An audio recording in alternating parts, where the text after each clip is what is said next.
Vamos abrir, amados, a palavra de Deus no livro de Atos dos Apóstolos, capítulo 2, verso 37.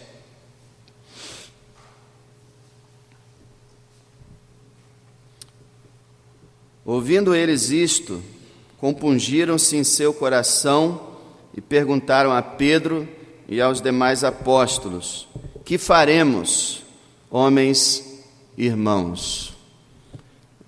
A palavra de Deus, ela está falando aqui sobre um raro acontecimento, algo assim muito raro. Onde você imagina que esteja nesse momento milhares de pessoas reunidas? Há poucas horas atrás, 1h30 atrás, estavam reunidos nos estádios de futebol, torcendo para o seu time. Alguns saíram muito alegres, outros não saíram tão satisfeitos assim. Numa hora dessa, existem vários bailes, funk, ou de qualquer modo que você possa imaginar, onde milhares de pessoas estão reunindo, se divertindo. Milhares de motéis, milhares de boates, casas de show espalhadas, e milhões de pessoas se divertindo. Normalmente, quando milhares de pessoas se encontram, para se divertir.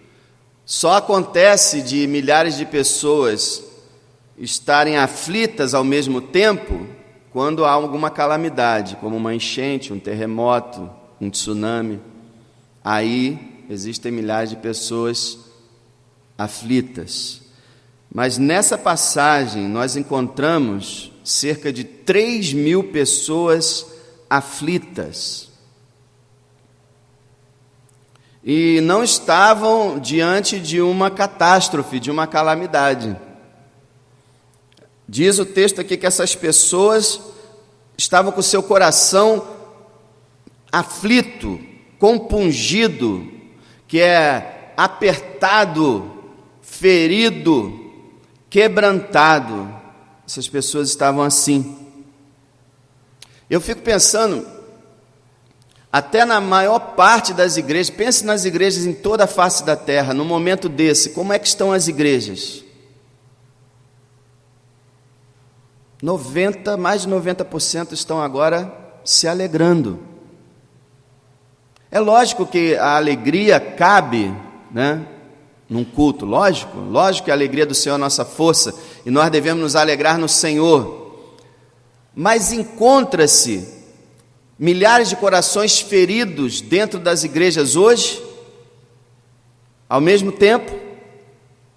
Se você pudesse nesse momento ter a visão de Deus, que Deus vê todas as coisas, você pudesse ver todos os templos na face da terra, você encontraria algum templo onde milhares de pessoas estariam aflitas?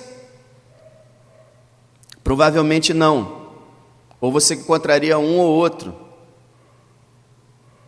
Mas aqui nós encontramos pessoas aflitas.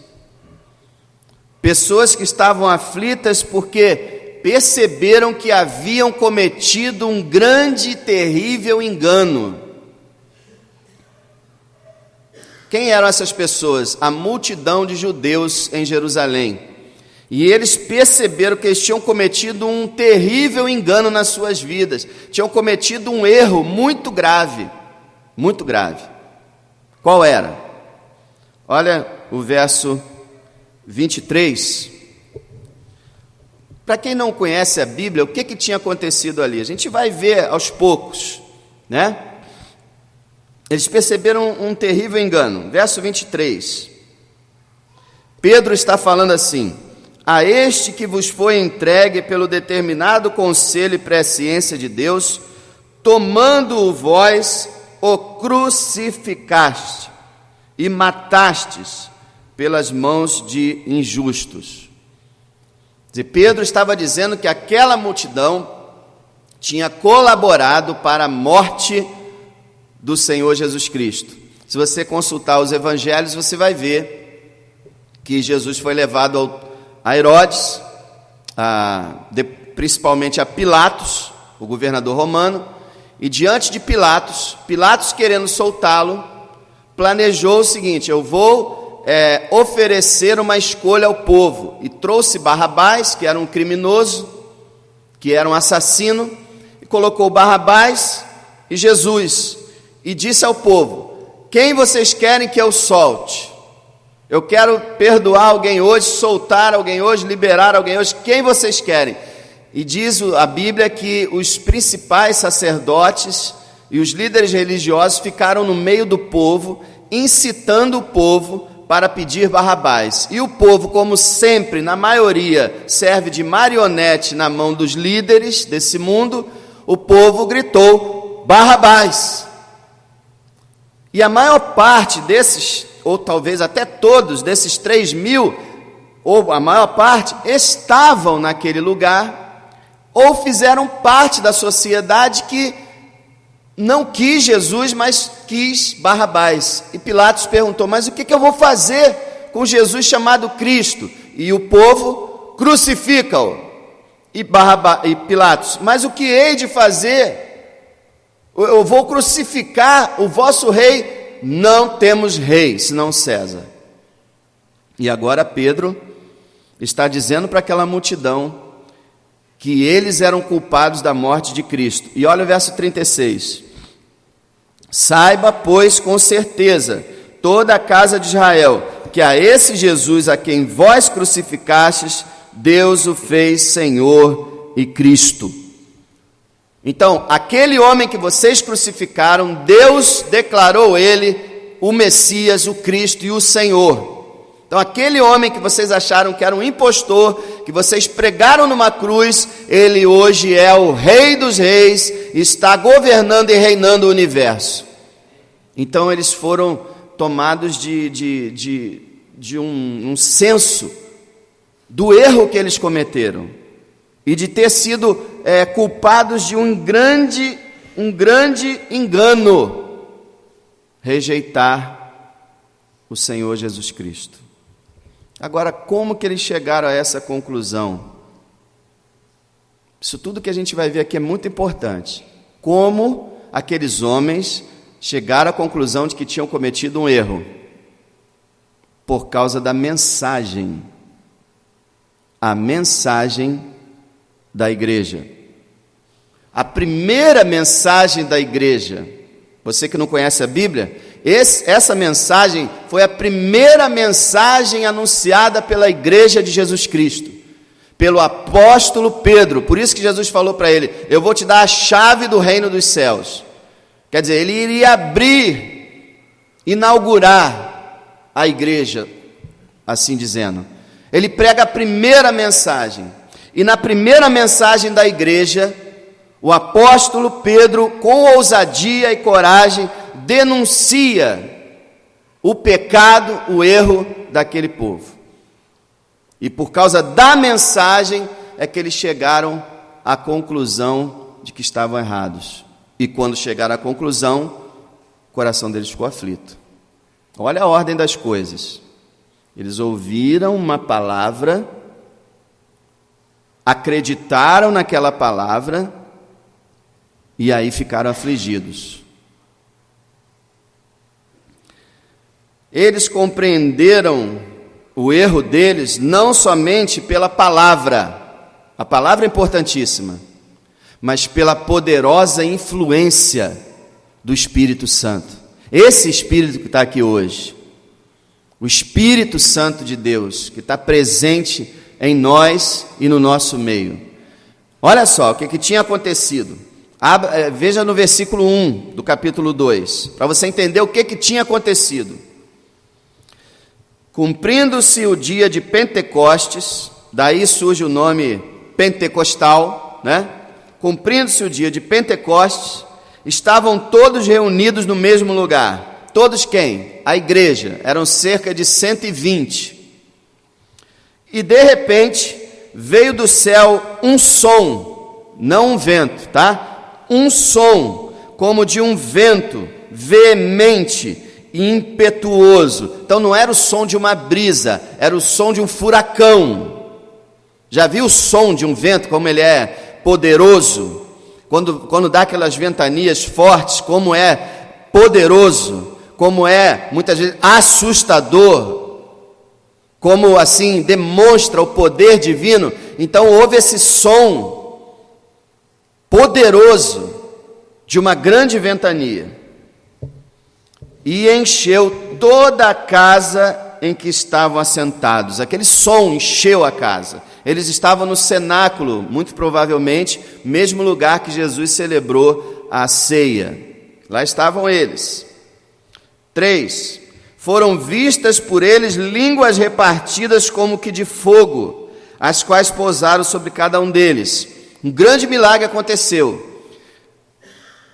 Uma marca espiritual. Línguas de fogo, não eram de fogo. Línguas como que de fogo. Era algo espiritual. Apareceu e ficou sobre cada um deles.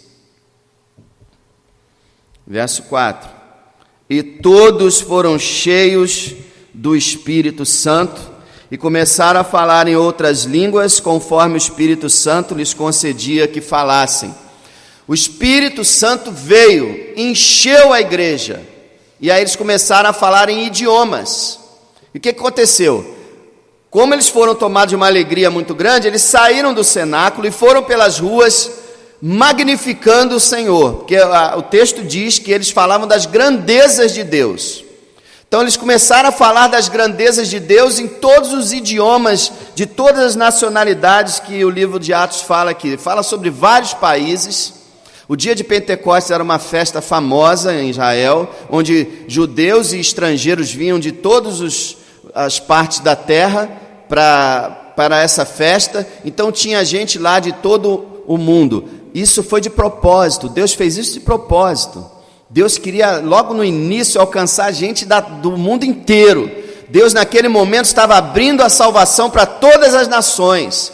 Então Deus já mostrou, olha, o evangelho vai ser pregado em todas as línguas. Começou a dar esse dom de línguas estrangeiras para aqueles homens, eles começaram a falar, e o povo começou a ver aqueles homens falando nas línguas deles, falaram, mas o que está acontecendo? Eles estão falando em nossos idiomas. E ficaram surpresos, ficaram espantados. Alguns disseram, eles estão cheios de vinho. E o fato é que uma grande multidão se reuniu em torno daqueles 120, tanto que 3.000 vão se converter. Isso pode significar que havia muito mais pessoas ali. Milhares de pessoas se reuniram em torno dos apóstolos. E o que aconteceu? Versículo 14. O que estava acontecendo naquela hora que tornou aqueles homens tão aflitos? Pedro, porém, pondo-se em pé com os 11, levantou a voz e disse-lhes, começou a pregar, homens judeus, todos que habitam em Jerusalém, seja isso conhecido, escutem as minhas palavras. Esses homens não estão embriagados como vocês pensam, sendo 9 horas da manhã, que é a terceira hora do dia. Mas isso é o que foi dito pelo profeta Joel. Agora preste atenção o que estava acontecendo naquela hora. 17. Nos últimos dias acontecerá, diz Deus, que do meu espírito derramarei sobre toda a carne. Vossos filhos e vossas filhas profetizarão, vossos jovens terão visões, vossos velhos sonharão sonhos, e também do meu espírito derramarei sobre os meus servos e minhas servas naqueles dias, e profetizarão. Então o Espírito Santo, amado, naquela exata hora, estava sendo derramado sobre a igreja do Senhor. E foi a influência desse todo-poderoso Espírito Santo que fez com que aqueles 3.000 ficassem aflitos. Algo que é extremamente incomum, como eu falei no início.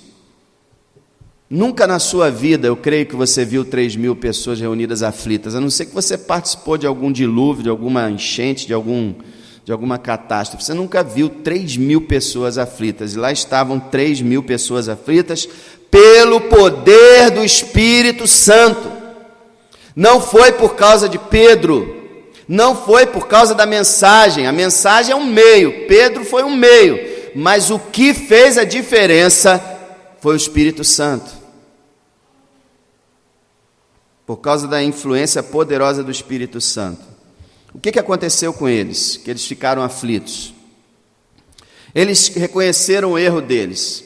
E aí eles viram-se sem saída. Sem saída. Olha o verso 37 de novo. Ouvindo eles isto, compungiram-se em seu coração, perguntaram a Pedro e aos demais apóstolos: que faremos? Que faremos? Eles estavam num beco sem saída, eles estavam no fim do túnel, eles estavam no fundo do poço. E eu quero dizer uma coisa para você: hoje as igrejas evangélicas estão lotadas de pessoas, mas só aquelas que um dia se viram sem saída realmente são salvas. Quem nunca se viu sem saída, nunca se converteu. Quem nunca disse: o que eu vou fazer? Eu estou perdido, nunca realmente foi salvo.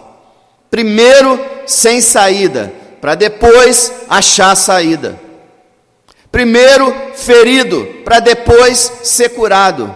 Primeiro morto, para depois ressuscitar. Se você não vir que a sua vida está sem saída, você não será salvo. Que faremos? Tem muita gente aqui que professa fé cristã. Vocês uma vez já se lembraram de dizer-se que faremos? Alguma vez você se viu realmente sem solução, perdido? Tem vezes que isso acontece quase instantaneamente. A pessoa entra na igreja pela primeira vez, ouve a mensagem, o Espírito vem sobre ela e em segundos, às vezes, ela se vê sem saída e clama a salvação. Acontece isso. Já tem outras pessoas que passam dias, meses e anos vendo que estão sem saída e clamando: que faremos, até que encontram. Mas não há salvação enquanto uma pessoa acha que tem algum jeito de resolver sua vida.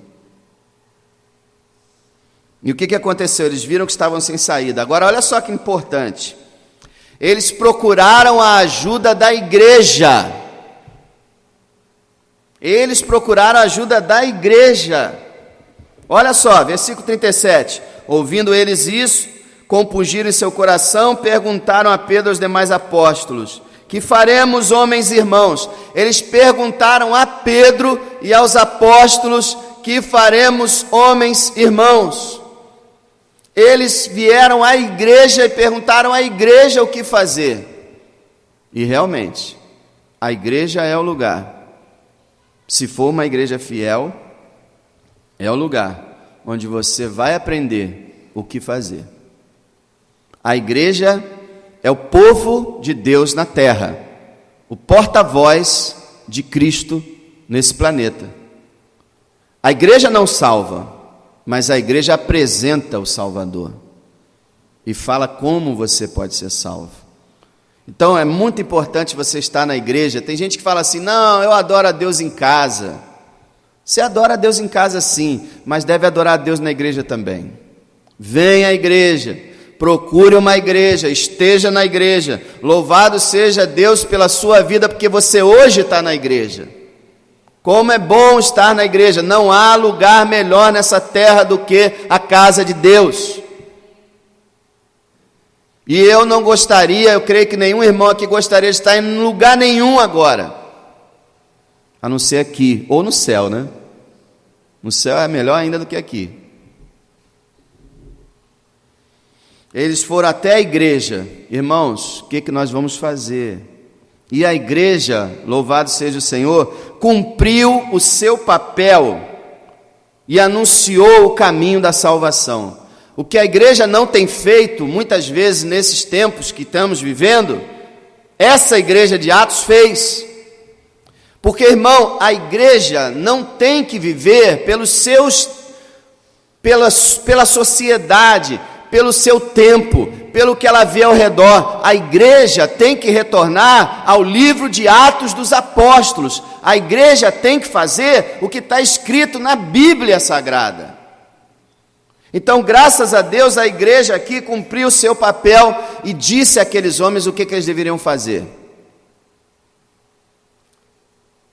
E hoje nós somos a igreja. E nós dizemos para você o que você tem que fazer. Olha só, versículo 38. Disse-lhes Pedro: o que vocês têm que fazer?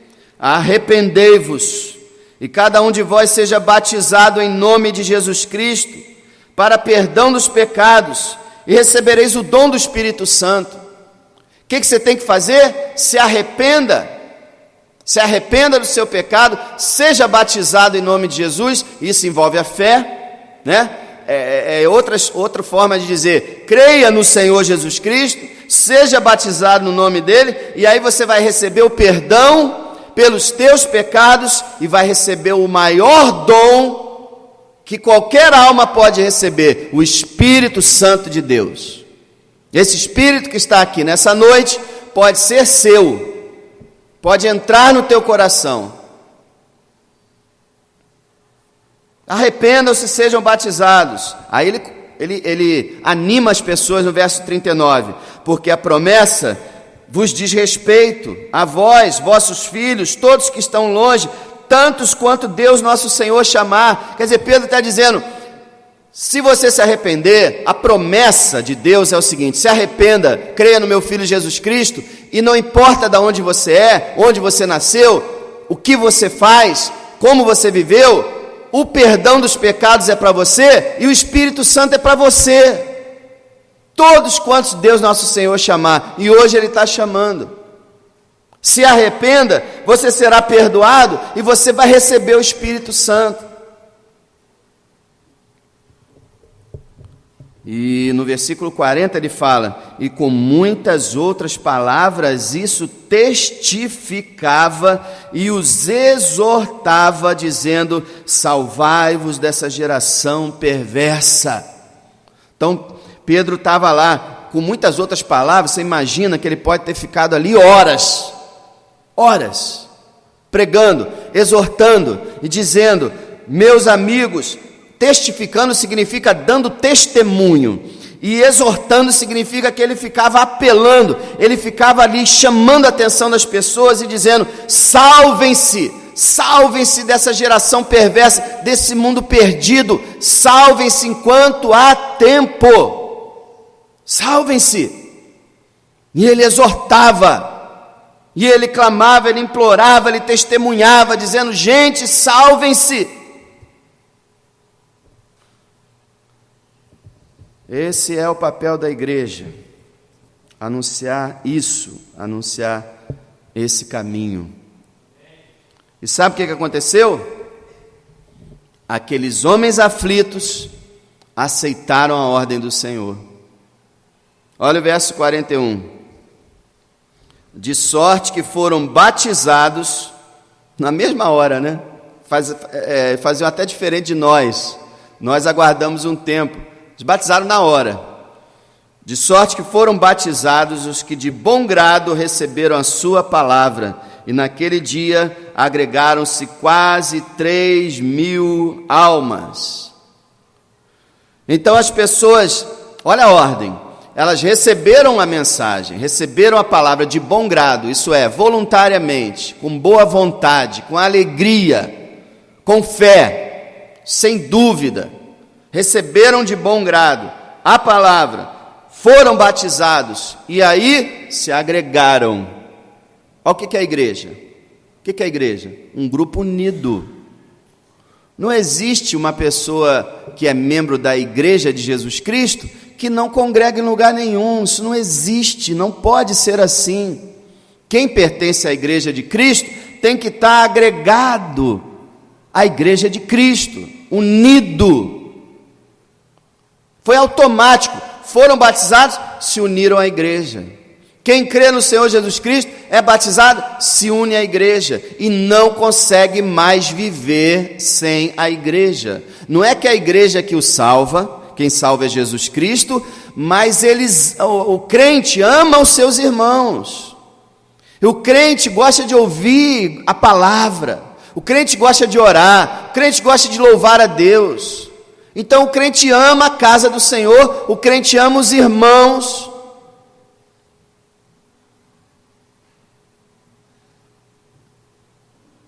Na verdade, todo crente saudável não precisa chamar ele para vir à igreja. Ele vem, porque o Senhor o atrai. Eles receberam, eles aceitaram. E sabe o que aconteceu quando eles aceitaram? Toda a vida deles foram transformadas.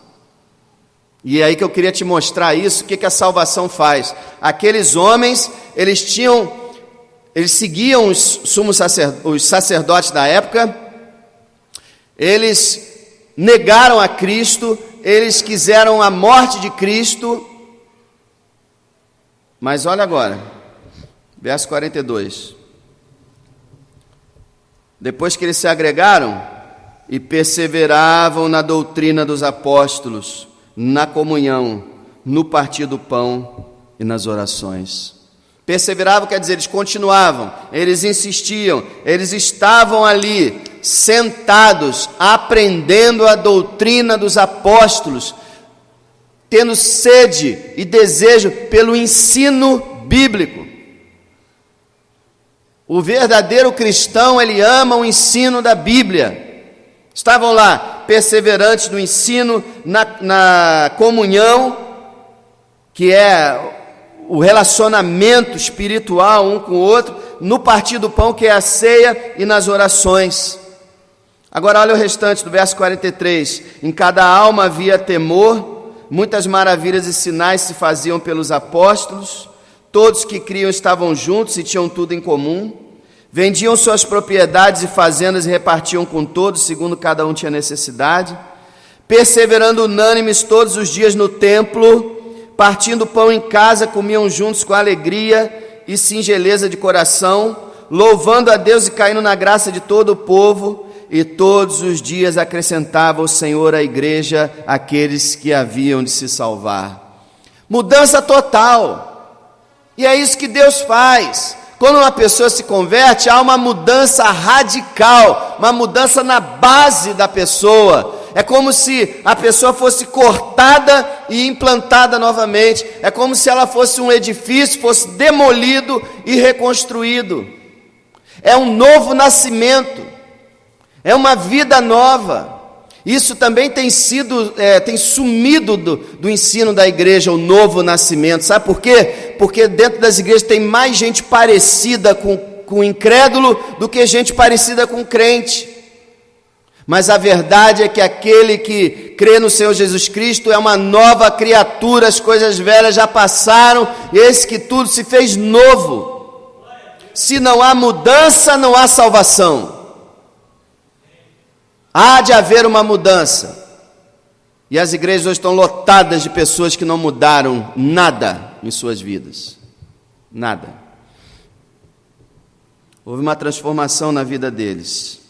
Agora, por que eu estou falando isso tudo para vocês? Eu quero dizer para você que está aqui nessa noite, que ainda não é cristão, que você está fazendo o mesmo que aquela multidão fez. O quê? Rejeitando Cristo. Peraí, pastor, eu nunca falei para matar em Cristo, nunca falei. Não, você não falou para matar em Cristo, mas você não tem aceitado o seu amor, a sua graça, e não tem recebido Ele como Senhor da tua vida e como Salvador da tua alma. Então você tem rejeitado a Cristo. E rejeitar a Cristo é um erro fatal. É um erro fatal. Por quê? Porque em Cristo está a vida. Jesus disse assim: e não quereis vir a mim para terdes vida. Em Jesus está a vida. E por quê? Porque aqueles que não creem em Jesus serão condenados. Jesus uma vez disse assim: olha, por isso lhes disse que morrerão em seus pecados, porque se não crerem que eu sou, morrerão em seus pecados. Se você não crê que Jesus é a luz do mundo, a porta das ovelhas, o caminho, a verdade e a vida, o pastor da sua alma, o Senhor e Salvador da tua vida, você vai morrer levando a culpa dos seus pecados com você. É importantíssimo aceitar, receber a Cristo em sua vida. E você tem cometido o mesmo erro, você tem rejeitado Ele. Por quê? Você não acha que é necessário? Por que milhões de pessoas rejeitam a Jesus? Milhões de pessoas hoje estão rejeitando a Jesus porque acreditam no que a mídia fala sobre Ele. O que a mídia fala de Jesus? Ele foi um homem qualquer, um profeta, um homem sábio. E milhões de pessoas estão atrás disso. Aquela multidão que falou assim, crucifica esse Jesus, por quê? Porque a multidão acreditava que ele era um impostor. Apesar de todos os milagres que ele tinha feito, a multidão ainda dizia, esse homem está dizendo que é o Messias, ele não é o Messias. E milhões de pessoas rejeitam a Cristo porque acham que Jesus é um homem normal, um homem qualquer. Mas ele é o Filho do Deus vivo. Ele é o Deus que se fez homem. E você está cometendo o mesmo erro daquela multidão, rejeitando a Cristo. Você está dizendo, eu não quero Cristo, não quero Jesus, vai com esse Jesus para lá, ele não importa para mim, não quero saber de crucificação, nem de ressurreição, não quero saber de arrependimento, nem de fé, não quero saber de Jesus. O mesmo erro daquela multidão. Você está fazendo a mesma coisa. Agora, em segundo lugar, você não está fazendo o que eles fizeram. Como assim? Seu coração não está quebrantado. Seu coração não está quebrantado. Você ainda não se sentiu perdido. Você vai acabar morrendo sem salvação. Porque você está rejeitando a Cristo e dizendo que não tem problema. Eu continuo vivendo, está tudo muito bem, está tudo muito bom. Mas não está. Mas só que você não vê isso. A minha oração, eu espero que seja a sua também, irmão. Eu tenho orado muito por isso. Eu peço que os irmãos orem por isso. Que o Espírito Santo mostre o quanto Ele é poderoso nesse lugar. Orem, irmãos, orem. Uma grande batalha está sendo travada na nossa cara. E eu quero ver o Espírito Santo glorificar o Senhor Jesus Cristo. Que o Espírito Santo seja derramado nesse lugar. Para que você tenha um coração ferido. Porque você está rejeitando a Cristo como eles fizeram, mas até agora, como eles não fizeram, teu coração está endurecido, e você não tem nem pestanejado em rejeitar o Jesus, e não tem dito assim, o que é que eu faço? Você não tem se preocupado. Então a obra da igreja é pela autoridade do Espírito Santo dizer para você, preocupe-se, porque o teu tempo é curto, porque pode não haver mais chance. Um pregador do século XVIII, como eu gostaria de ter a unção que aquele homem tinha. Ele pregava, e diz a história dele, que ele não conseguia pregar sem lágrimas. E as pessoas chegavam para ele, por que você chora enquanto está pregando? E a resposta dele é, já que vocês não choram pelas suas almas, eu choro. Vocês não estão chorando pelas suas almas. Que pena. Como seria bom se o coração de vocês fosse compungido e hoje vocês dissessem, o que eu vou fazer? O que eu faço? Se vocês não choram pelas suas almas, que nós, irmãos, choremos pelas almas. Terceiro lugar, Você está fazendo o mesmo que eles fizeram, rejeitando. Você não está fazendo o mesmo que eles fizeram, não está com o coração quebrantado. Então, em terceiro e último lugar, em nome do Senhor, quero dizer para você, faça o mesmo que eles fizeram. Pelo poder de Deus, enxergue o seu erro.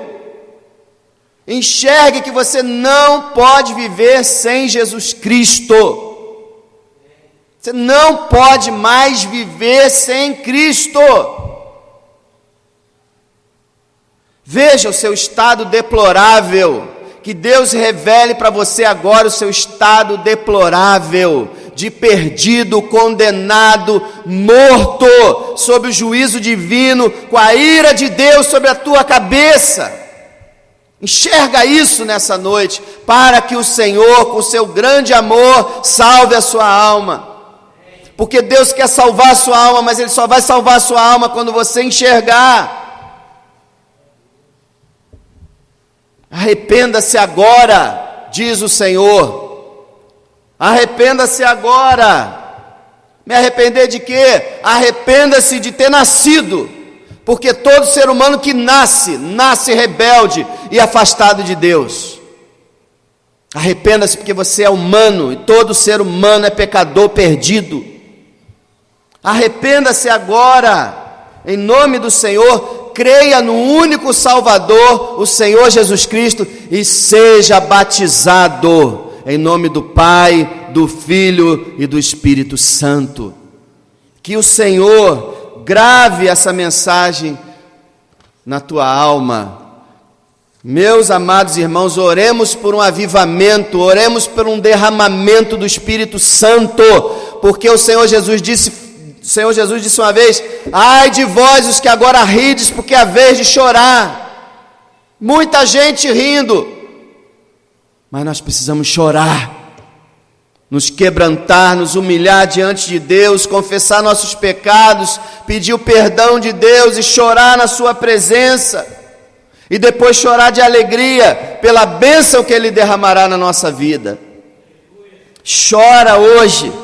Quando o profeta Joel, ele fala a Israel, Israel, proclame um jejum, rasgue suas vestes, lamente, chore, porque aí então o Espírito de Deus será derramado lá do alto.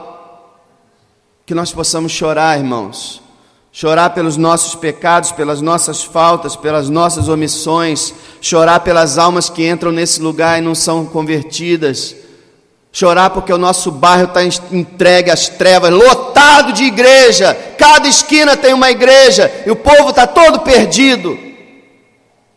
Por quê? Porque a palavra da salvação não está sendo anunciada, porque o Espírito de Deus não está vindo sobre as igrejas.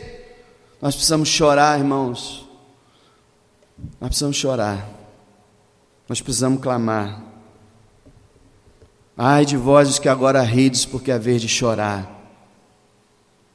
E o Senhor disse: bem-aventurados os que choram, porque serão consolados. Chora agora, para rir depois. Tiago fala assim: converta-se o vosso riso em pranto, limpai as mãos pecadores, vós de duplo ânimo, acerte a vida de vocês, humilhai-vos debaixo da potente mão de Deus, que Ele a seu tempo vos exaltará. É tempo de chorar, é tempo de clamar. Nossa casa, irmão, graças a Deus a minha não, mas a casa de muita gente ainda está perdida. Meus pais estão perdidos, meus irmãos estão perdidos. Meus pais não, meu pai, minha mãe está aí. Meus irmãos estão perdidos. Minha casa, minha esposa e meus filhos, graças a Deus, salvos. Mas e seu marido está salvo? Sua mulher está salva? Seus filhos estão salvos? Está faltando alguém? Chora. Chora diante do altar. E o Senhor vai abençoar. Vai ouvir a tua oração. Tem gente que fala: esse negócio de chorar, esse negócio é depressivo. Meu amado, não tem coisa melhor do que chorar diante de Deus. Tem gente que chora vendo uma novela, chorar diante de Deus é alegria. Você chora e o Senhor enxuga as lágrimas. Chorar diante do Senhor é bênção. Se derrama diante do Senhor. O Senhor pode transformar os seus sonhos em realidade, irmão. Aquela família toda perdida, Ele pode salvar todos. Derrama os teus pedidos na presença de Deus. O Senhor há de ouvir a tua oração. Creia no Senhor. Clame ao Deus vivo. Eu peço aos irmãos, igreja, ore por mim, ore pelos líderes, ore por todos. Nós precisamos de oração. Há uma grande batalha. Vocês não sabem, vocês não têm a mínima ideia. Eu tenho um pouco. Deus tem muito mais. Às vezes as pessoas olham, pastor, um homem desocupado que não tem o que fazer. Uma vez um pregador dos séculos passados, um homem falou assim, pastor, eu queria ter tua vida mole aí, dá para ficar no seu lugar não? Ele falou, dá, pode vir. Certifique-se. Vem.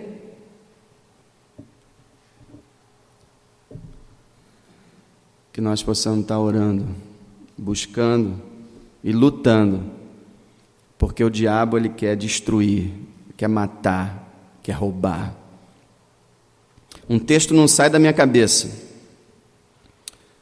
Vigiai, sede sóbrios, porque o diabo, vosso adversário, anda em derredor, bramando como um leão, buscando a quem possa tragar. E ele fica olhando. E quando ele vê alguma vítima, alguém fraco, ou alguém que não é salvo, ele vai, puxa. E quase toda semana, a gente tem que sair atrás dessa vítima de Satanás, para tentar curar. Ele está só puxando, e puxando, e puxando, e lutando, e combatendo, e tem muita gente presa nos dentes dele. Mas maior é o nosso Salvador, maior é o nosso Senhor. Eu creio que Ele há de libertar muitas almas nesse lugar, e que Ele há de libertar a sua vida, e que o Senhor há de avivar as almas dos seus filhos nessa igreja, e que nós havemos de ser uma igreja séria, uma igreja consagrada a Deus, e o Espírito Santo há de ser derramado nesse lugar, mais e mais. E eu creio que antes de eu morrer, eu vou ver muita gente salva para a glória do Senhor. Se isso não acontecer, eu vou chegar no céu feliz, mas se eu não fosse se eu tivesse uma queixa no céu, ia ser, Senhor, por que o Senhor não me usou como eu queria? Eu pedi tanto. Então eu quero chegar no céu sabendo que o Senhor me usou, e que usou você, e que nós vimos um avivamento de Deus. Que o Senhor abençoe a sua vida. Vamos orar. Pai nosso que está no céu, te damos glória e honra, Deus.